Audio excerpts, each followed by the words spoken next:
এই যে 17টা বছর লাস্ট লুকালুকির একটা রাজনীতি আছে, ও রাজনীতিটা মানুষ বলতে পারেন না।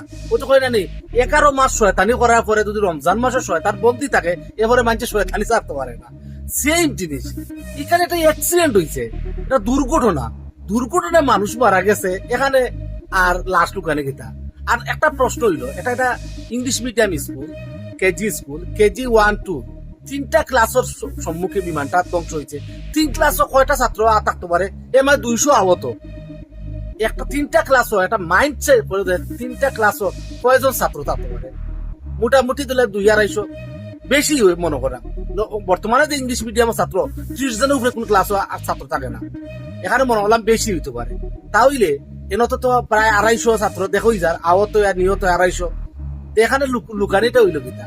আর আমার একটা প্রশ্ন হলো, বর্তমানে এই যে কিছু ছাত্র সংখ্যারে উস্কানি দেওয়া হয়, আর উস্কানির কারণে ছাত্ররাও ফালাফালি করে, এই কিতা বুয়া বুয়া বুয়া করে মিছিল করে তারা, আমি নিজেও বুঝি না।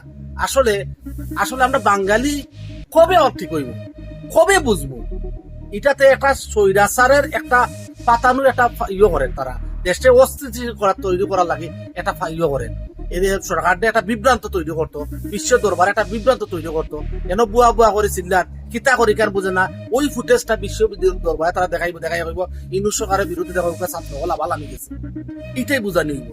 ভাই খুব কেয়ারফুল, বুঝিয়া শুনিয়া একটু কথা গুলা হোকা ভাই, আপনার কাছে জোর অনুরোধ ভাই।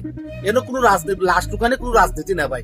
যদি কোনো আন্দোলনও মারা যাইতো তৈলে মনে করলাম আমি লাস্ট টুকানি ফায়দা আছে, কারণে পুলিশের গুলিতে বা কোনো একটা পক্ষ যদি মানে হামলা করিয়া মানুষ মারা হয়, এখানেও একটা লুকানির ফায়দা আছে। কারণ এখানে যদি পুলিশে গুলি করে তা মানুষের মানে মানবাধিকার চূড়ান্ত পর্যায়ে লঙ্ঘন হয়। এই লঙ্ঘনটা দূর করা লাগে অথবা সরকার লাস্ট টুকাইতে পারে। এটা একটা অ্যাক্সিডেন্ট, সব দেশে এলাকাতে ধরনের অ্যাক্সিডেন্ট হয়, এটা অ্যাক্সিডেন্ট।